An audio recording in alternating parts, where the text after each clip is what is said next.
sekarang kita udah sampai kondisinya adalah sudah terbentuk banyak keton bodies. Nah, keton bodies ini ketika di dalam darah, dia akan memproduksi banyak H+. Otomatis dia akan menimbulkan ketoasidosis. Next-nya kita masuk ke, nah selain dari free fatty acid atau dari lemak, tubuh kita juga bisa memproduksi energi dari lainnya. Contohnya ada sintesis protein melalui proteolisis, membentuk amino acid. Amino acid inilah yang akan menjadi bahan dasar untuk gluconeogenesis, sehingga akan terbentuk banyak glukos, yaitu maka itu terjadinya hiperglikemia. Nah, cara lain tubuh kita juga mengkompensasi adalah pembentukan glycogenolisis, yaitu di mana kita akan glikogen, yaitu glukos yang disimpan di liver dalam bentuk glikogen akan dipecah menjadi glukos lagi, maka itu jadinya hiperglikemia. Ketika jadi hiperglikemia, yaitu too many glucose in blood,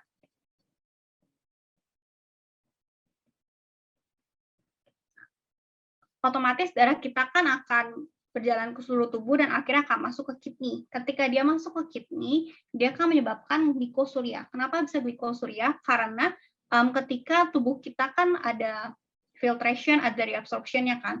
Ketika terlalu banyak glukos, terlalu banyak yang tidak bisa kita reabsorb. Ketika nggak bisa reabsorb, otomatis glukos itu senang menarik air. Jadi maka itu jadi osmotic diuresis. Ketika terjadi osmotic diuresis, dia akan mengalami kehilangan cairan dan elektrolit. Nah, ketika berkurang cairan akan menyebabkan dia adalah dehidrasi, selain penurunan fungsi ginjal dan dehydration. Oke. Sekarang kondisinya adalah terlalu banyak air yang kita buang, tapi kita memiliki terlalu banyak glukos di dalam darah kita, maka itu terbentuk suatu komponen yaitu hiperosmolar. Begitu. Ini aku clear dulu.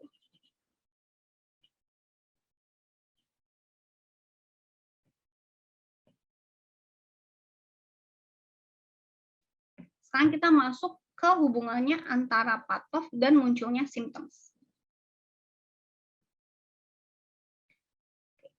Jadi diabetic ketoacidosis itu merupakan absolute insulin deficit. Jadi sama sekali nggak ada insulin. Nah, ketika ini sebenarnya penjelasan tadi lagi ya, lack of insulin, jadi kita terpaksa terbentuk lipolisis. Lipolisisnya kita ambil dari adipose tissue, memecah menjadi free fatty acid, terbentuk ketogenesis, terbentuk acetyl-CoA, dan bentuk keton bodies. Keton bodies ini yang akan menyebabkan metabolic acidosis. Metabolic acidosisnya adalah metabolic acidosis yang HAPMA. Terlalu banyak keton juga nggak bisa akhirnya juga akan dibuang oleh liver menjadi keton urea. Maka itu salah satu pemeriksaan yang kita bisa lakukan adalah kita cek urinalisis. Okay. Next-nya ketika glukos, kan karena glukos remain in blood, jadi terjadi kondisi hiperglikemia. Tapi glukosnya nggak bisa masuk ke dalam sel, jadi otomatis selnya itu starve, selnya kelaparan, akan meningkatkan kontra-regulatory hormon, contohnya glukagon, epinefrin, kortisol, dan growth hormone. Di mana tubuh seakan-akan sel itu membutuhkan glukosa, tapi glukosanya itu nggak bisa masuk ke dalam selnya. Maka itu mereka mulai membentuk gluconeogenesis dari protein dan juga dari liver. Nah, ketika gluconeogenesis substratnya meningkat,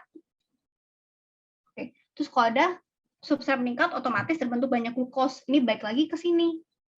Hiperglikemia lah. Tuh. Ini yang penjelasan tadi ya, ketika terlalu banyak glukos di darah kita nggak bisa reabsorption. Reabsorptionnya terganggu, otomatis jadi glukosuria. Ketika glukosuria, di mana air itu selalu mengikuti glukos, otomatis kita menjadi poliuria, kebanyakan kencing. Ketika kebanyakan kencing, kita mengalami dehydration. Ketika kita mengalami dehydration, otomatis extracellular volume-nya itu akan berkurang, sehingga kita juga memperparah asidosisnya kita.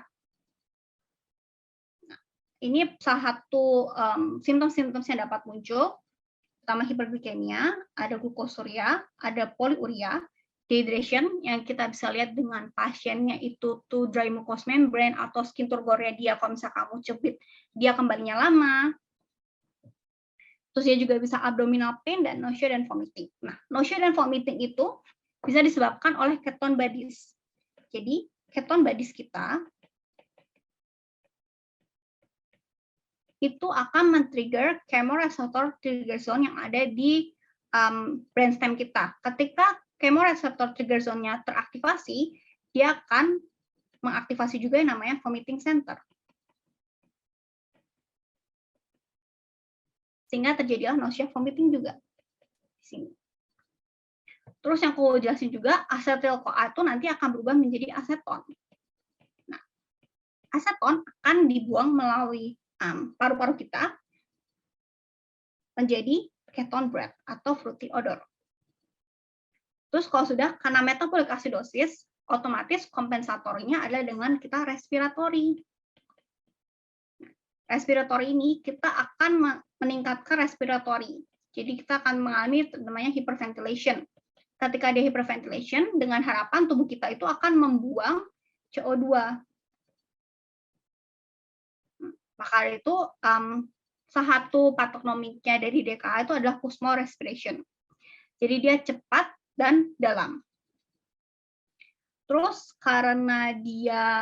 selain itu juga bisa terjadi disruption of electrical signaling di brain, spinal, dan cord dan nerve. Jadi maka itu bisa jadi weakness atau confusion atau koma, atau juga penurunan perfusi karena kita mengalami hipovolemi karena dehydration kita. Otomatis kita mengalami hipovolemi, terjadi juga electrolyte imbalance.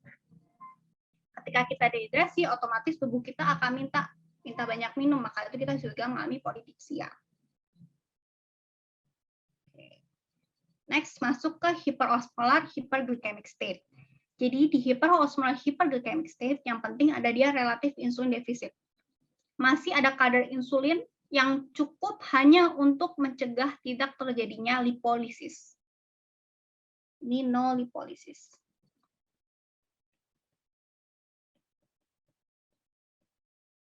Jadi insulinnya nggak cukup untuk memasukkan glukosa ke dalam darah, ke dalam sel, tapi insulinnya itu cukup untuk mencegah terjadinya lipolisis. Sebenarnya konsepnya sama, jadi hiperglikemia, di mana dia akan glukosuria, nanti glukosuria menjadi poliuria, menjadi dehydration, ininya masih sama, polydipsia. Terus hipotalamic selnya juga sense low intracellular glucose, jadi kesannya selnya itu lapar, otomatis meningkatkan rasa lapar kita, polifagi. Dan ini baunya masih sama untuk membentuk hiperglikemiknya. Balik lagi ke sini.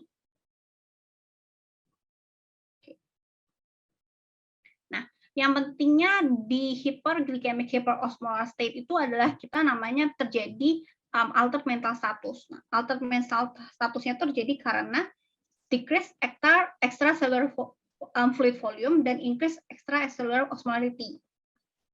Di mana ketika berada di dalam otak kita, di otak kita kan selalu ada cairan kan. Ketika waternya itu keluar dari neuron, jadi shrink.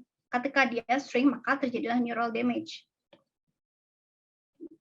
Selain itu juga karena hipovolemi, decrease renal perfusion, terjadilah renal failure, terutama yang prerenal. Karena decrease renal perfusion.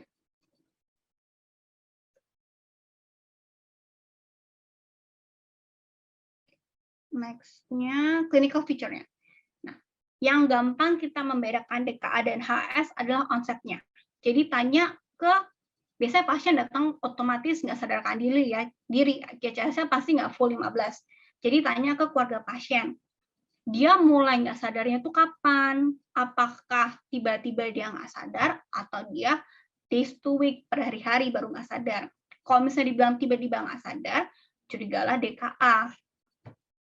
Ketika dia bilang, ya mulai sehari kemarin sih mulai bingung-bingung, diajak ngomong mulai nggak nyambung, itu kamu curiga HS. Terus kalau udah biasanya pasien juga sama ya, mengeluhkan weakness, sama-sama weakness, terus dia juga karena dehydration, cari tanda-tanda dehydration, mukosa membrannya kering, atau skin turgornya jelek, atau dia bisa hipotensi, bahkan bisa sampai shock atau juga bisa takikardia karena ketika kita hipotensi, maka terjadi kontrregulatornya itu kita meningkatkan takikardia supaya perfusi kita terjadi. Terus kode yang penting adalah Kussmaul respiration dan acetone breath hanya di DKA, karena hanya di DKA yang terjadi yang namanya acidosis. Sisanya nausea, vomiting juga bisa, abdominal pain juga bisa dia sadar, bisa dia juga nggak sadar. Nah, kalau misalnya HS, dia itu terjadi clouding of sensorium. Jadi pasiennya bisa koma, bisa delirium, bisa sampai neurological deficit, bisa sampai dia seizure. Severity-nya kalau misalnya HS itu tuh hiponya sebenarnya banyak ya, tapi yang aku paling sering hafalin tuh cuma ini. Beberapa.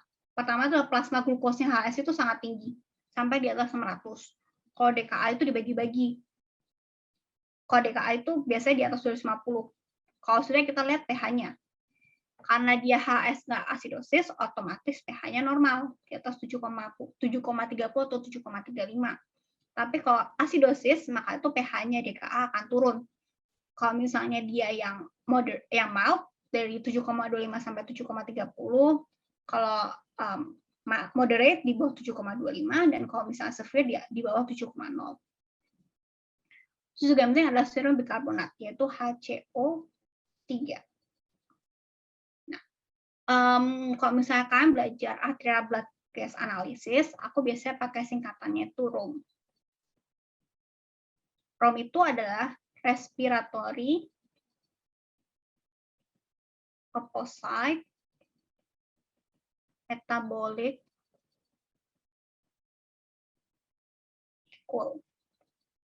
Jadi kalau dia acidosis respiratory, CO2-nya dia akan menurun.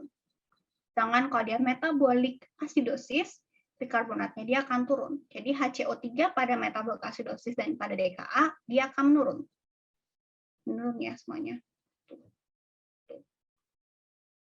Terus, kita dapat diabetesnya, kita dapat hiperglikeminya, kita dapat acidosisnya, tapi kita cari ketonnya. Bisa dengan urin keton, bisa dengan serum keton. Tapi yang paling cepat ada biasanya kita cuma minta urin keton, minta urinalisis saja. Bisa ketonnya pasti positif. Efektif serum osmolarity bisa variable, ini juga yang bedain. Tapi kalau misalnya dia HS, dia lebih tinggi, di atas 320. Sedangkan normal kita tuh 280 sampai 290 miliosmol. Anion gap-nya, kalau misalnya DKA, otomatis dia HACMA, berarti anion gap-nya di atas 12. Tapi kalau misalnya HS itu variable. Nah, kalau mental statusnya, kalau misalnya HS itu biasanya stupor atau koma, sedangkan kalau misalnya DKA itu tergantung severity-nya. Bisa dia alert, bisa dia drowsy, atau juga bisa dia sampai koma.